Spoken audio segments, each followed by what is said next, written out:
Good evening दोस्तों। तो कैसे हैं दोस्तों? उम्मीद करता हूं कि आप सभी लोग ठीक ठाक होंगे।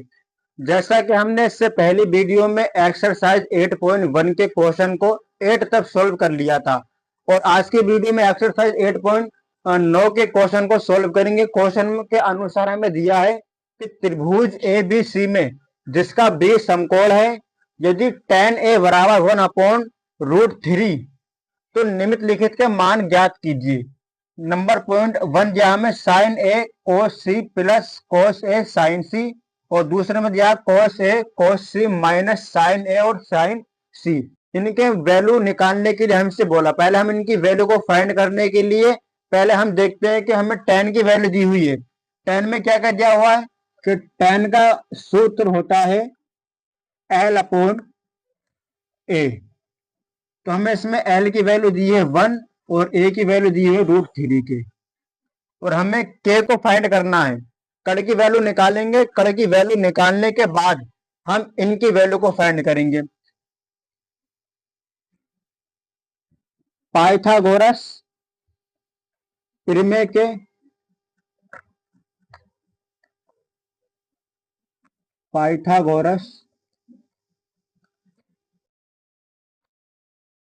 प्रमेय से क्या होता है हमारे पास प्रमेय K² बराबर L² प्लस A²।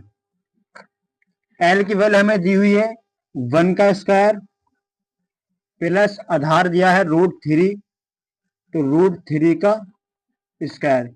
1 का स्क्वायर 1 हो जाएगा प्लस, और स्क्वायर से रूट को कैंसिल कर देंगे, यानी स्क्वायर से रूट कैंसिल हो जाता है तो हमारे पास 3 निकल कर आएगा बराबर 4। और हम अब मालूम है आपको, जब K का स्क्वायर हटाएंगे तो 4 पर रूट चढ़ जाता है, और जब इसे रूट से बाहर निकालेंगे तो K की वैल्यू हमारे पास 2 निकल कर आएगी। देखिए हमने K की वैल्यू को फाइंड कर लिया और आगे चलते हैं। कोस ए कोस सी और कोस ए साइन सी, इनके फॉर्मूला निकालेंगे। साइन ए का फॉर्मूला हमारे पास होता है L/K, इंटू कोस का होता है A/K प्लस कोस का A/K इंटू साइन का L/K। इनके सूत्र को हमने लिख लिया। अब इसी के अकॉर्डिंग इनकी वैल्यू को पुट करते जाएंगे और हमारे पास इसका मान निकल कर आ जाएगा। देखिए हमने लंब की वैल्यू फाइंड की है, दी हुई थी 1, और कड़ की हमने फाइंड की है 2, और 2 की है फाइंड, और आधार की हमारे पास √3। अब देखें साइन ए एंगल से देखेंगे तो ये हमारा कड़ और आधार हो जाएगा, ये लंब हो जाएगा। जो हमारा आधार होगा और लंब होगा तो हमें लंब की वैल्यू दी हुई है √3 अपॉन कड़ की वैल्यू 2 फाइंड की है, 2 लिख देंगे एज इट इज, इंटू, और cos c का अकॉर्डिंग देखेंगे तो ये हमारा c है। यहाँ पर आधार ये हो जाएगा, ये कड़ और ये लंब। तो हमें यहाँ पर आधार की वैल्यू √3 दी हुई है, तो √3 को पुट करेंगे और k की वैल्यू फाइंड की है 2 लिख देंगे plus cos a।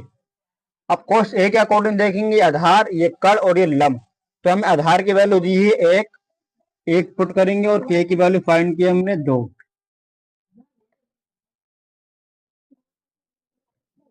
Into sine सी। इसका अकॉर्डिंग देखेंगे आधार, कड़ और लंब, तो हमें लंब की वैल्यू दी है 1 अपॉन 2। √3 में मल्टीप्लाई करेंगे तो 3 आएगा, और 2 के 2 में करेंगे 4, प्लस 1 में 1 4। अब इसका 4 एलसीएम निकल जाएगा, 3 प्लस 1 बराबर 4/4। 4 से 4 कैंसिल कर देंगे, हमारे पास आंसर निकल कर आएगा 1, और यही हमारा इस क्वेश्चन का आंसर है। अब चलते हैं दूसरी तरफ। दूसरा हमें दिया है कोस ए कोस सी माइनस साइन ए और साइन सी। पहले इनके सूत्र को लिखते हैं। सूत्र क्या है? ए अपॉन के इंटू ए अपॉन के माइनस साइन का सूत्र होता है एल अपॉन के इंटू एल अपॉन के। अब इसमें हम मान को पुट करते जाएंगे और हमारे पास वैल्यू निकल कर आ जाएगी। कोस से इस अकॉर्डिंग देखेंगे तो हमारा आधार और ये कल ये लंब। अब हमें आधार की वैल्यू 1 दी हुई है तो 1 पुट करेंगे। के की हमने 2 निकाल ली थी, 2 इंटू अब कोस सी ये आधार हो जाएगा और ये हमारा कर्ण और ये लंब। कोस सी के अकॉर्डिंग इस सी के सेपेक्स देखने पर तुम्हारे पास आधार दिया है √3 अपॉन के की वैल्यू 2 माइनस अब साइन ए के अकॉर्डिंग देखेंगे तो ये आधार ये लंब वो कर्ण और ये लंब हो जाएगा। तो हमें लंब की वैल्यू दी है √3 के की वैल्यू 2 इंटू और साइन सी इस अकॉर्डिंग देखेंगे ये लंब और ये आधार हो जाएगा। तो लंब की वैल्यू हमें यहाँ पर दी है 1 और के की वैल्यू 2। √3 1 में गुणा करेंगे तो √3 आएगा अपॉन 4 माइनस √3 अपॉन 4। ये √3 अपॉन 4 माइनस के √3 अपॉन 4 ये प्लस के हैं तो दोनों आपस में कैंसिल हो जाएंगे। तुम्हारे पास यहाँ पर निकल कर आएगा आंसर 0। तो यही हमारे दूसरे का आंसर है। देखिए कितनी आसानी से हमने 90 क्वेश्चन को भी सोल्व कर लिया। अब चलते हैं क्वेश्चन नंबर 10 की तरफ। तो देखिए क्वेश्चन नंबर 10 हमें दिया है त्रिभुज पी क्यू आर में जिसका कोण क्यू समकोण है P R plus Q R बराबर 25 सेंटीमीटर और पी क्यू बराबर 5 सेंटीमीटर है। तो साइन पी कोस पी और टेन पी के मान ज्ञात कीजिए। हमें कोस पी साइन पी और टेन पी का मान निकालने के लिए बोले और हमें ये वैल्यू दी हुई है। एक त्रिभुज मान लेते पहले। ये एक त्रिभुज है इसने बोला कि क्यू समकोण है। इससे क्यू को समकोण मानते हैं।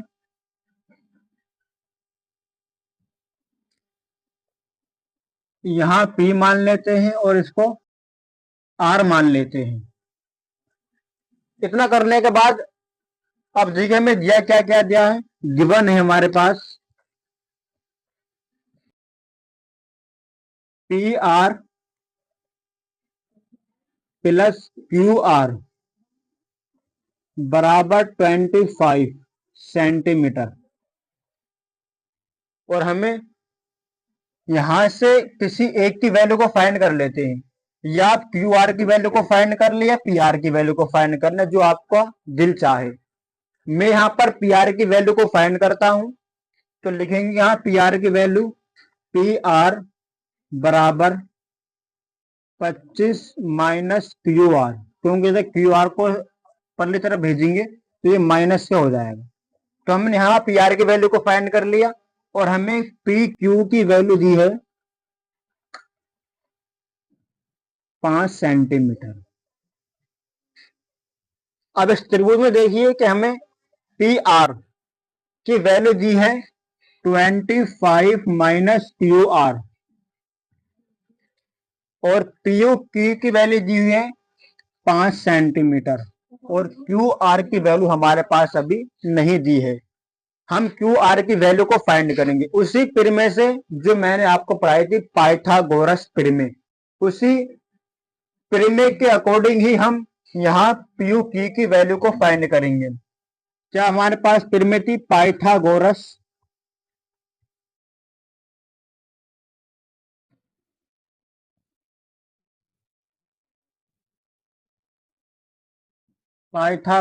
प्रमेय से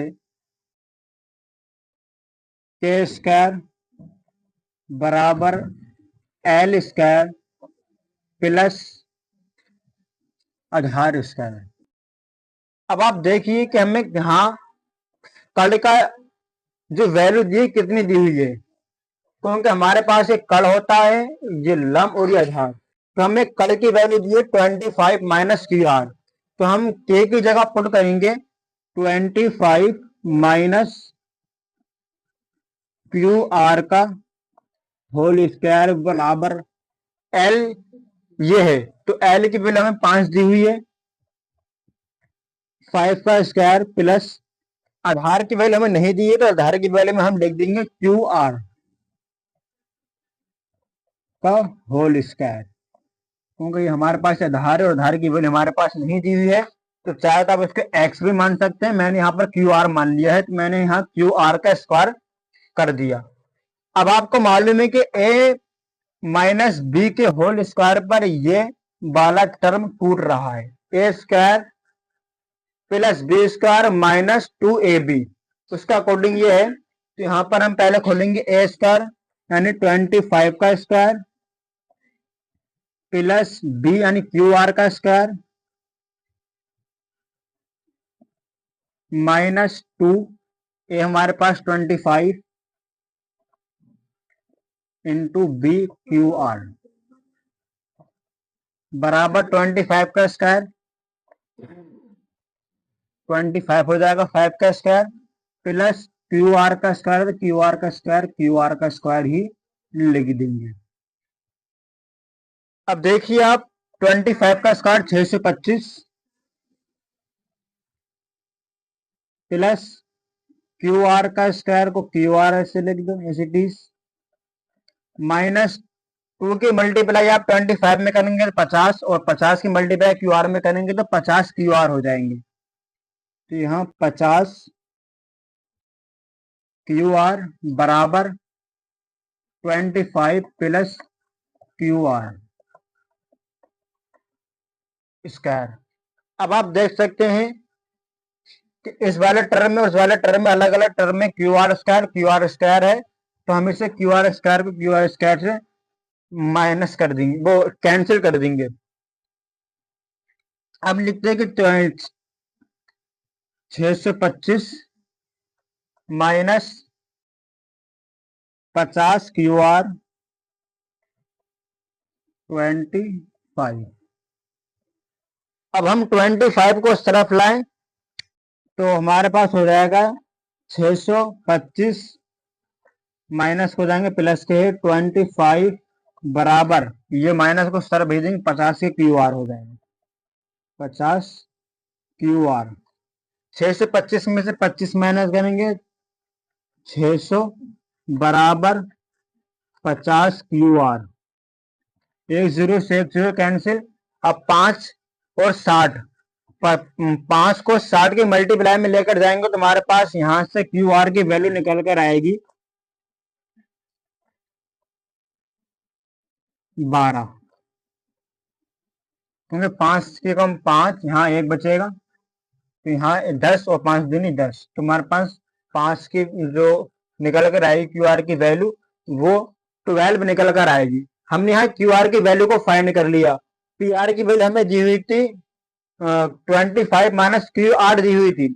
अब यहाँ पर हम क्यू आर की वैल्यू को इस जगह पुट कर देते हैं, पी आर बराबर 25 माइनस क्यू आर हमें कितना दिया है 12 पी आर बराबर 25 में से 12 को माइनस करेंगे तो 13 निकल कर आएगी। अब देखिए हमारे पास यही वैल्यू निकल कर आएगी, ये भी आएगी ये भी आएगी। हमने ये वाली वैल्यू फाइंड कर ली है, पी आर 13 और क्यू आर की वैल्यू फाइंड की हमने 12। देखिए हमने इन तीनों वैल्यू को फाइंड कर लिया। अब इनके मान हम आसानी से निकाल सकते हैं। साइन पी देखिए, पहले साइन पी का सूत्र होता है एल बटे के। अब हम साइन पी के अकॉर्डिंग देखेंगे, पी कोण के सापेक्ष देखने पर ये हमारा कर और ये आधार हो जाएगा और ये लम हो जाएगा। तो हमें यहाँ पर साइन पी लम ये दिया है, तो हम एल की जगह लिखेंगे 12 और के 13। ये हमारी साइन पी की वैल्यू आ गई। दूसरा क्या है कॉस पी।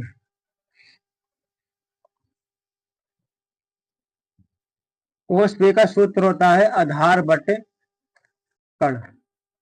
अब कॉस में भी हम पी एंगल से देखेंगे, पी के सापेक्ष, तो ये आधार, ये कण, ये लंब। तो हमें आधार दिया, आधार की वैल्यू 5, कण की वैल्यू 13। ये हमारा साइन पी का आंसर है। तीसरा दिया है tan p।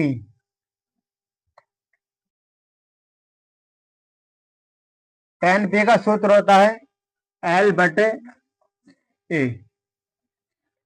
इसी का अकॉर्डिंग देखेंगे, आधार ये कण, ये लंब हो जाएगा। तो लंब की वैल्यू हमें 12 दी है, अपॉन आधार की वैल्यू 5। ये देखिए कि हमने साइन पी, कोस पी और tan p के मान को आसानी से ज्ञात कर लिए। अब चलते हैं क्वेश्चन नंबर 11 की तरफ। क्वेश्चन नंबर 11 में हमें दिया है कि बताइए कि निम्नलिखित कथन सत्य है या असत्य है, कारण सहित अपने उत्तर की पुष्टि करिए। हमें पॉइंट पहला दिया है। पहला पॉइंट कहता है कि tan a का मान सदैव 1 होता है। पहले बोला है कि tan a का जो मान होता है वो सदैव 1 होता है। पूछा है कि ये कथन सत्य है या असत्य है, तो ये कथन असत्य है, क्योंकि tan a का मान कभी भी 1 नहीं होता है। tan a का मान 1 भी होता है, 1 से ज्यादा भी होता है और 1 से कम भी होता है। ठीक है, तो हम यहां पर लिखेंगे असत्य।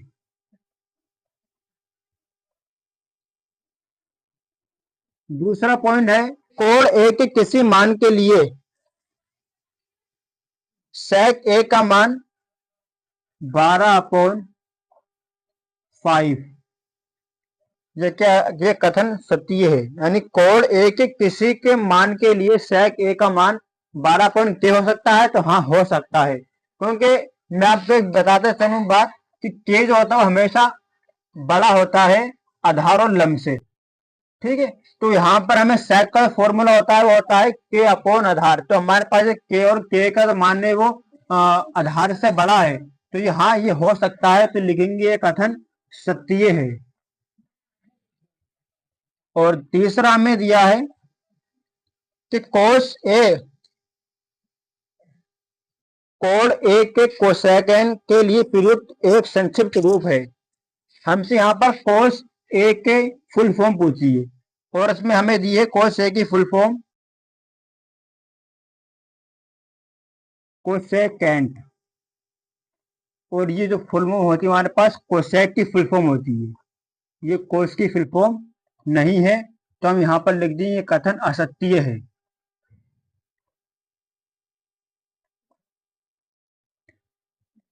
फोर पॉइंट दिया है, कोट ए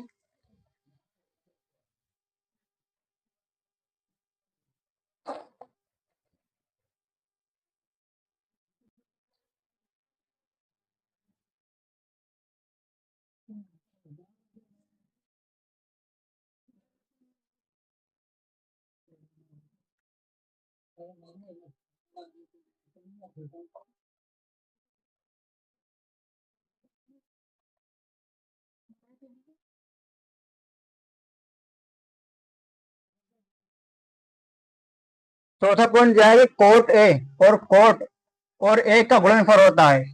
यहाँ पर बोला है कि कोट और इंटू कोट ए ये गुणनफल होता है, ऐसा नहीं है, तो लिखेंगे कथन असत्य है।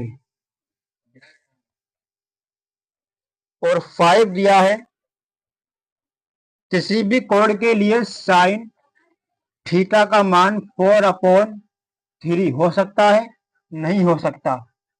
क्यों नहीं हो सकता, ये असत्य लिख देंगे, क्योंकि मैंने आपको बताया कि k की जो वैल्यू होती है हमेशा आधार और लंब से बड़ी होती है। तो हमारे पास साइन थीटा का फॉर्मूला होता है अपॉन k, तो k की वैल्यू हमें जो दी कण ये आधार से और लंब से छोटी दी हुई है, इसलिए ये कथन असत्य रहेगा। देखिए, हमने एक्सरसाइज 8.1 के क्वेश्चन को सोल्व कर लिया। अब अगली वीडियो में करेंगे एक्सरसाइज 8.2 के क्वेश्चन को सोल्व करेंगे। तब तक के लिए धन्यवाद।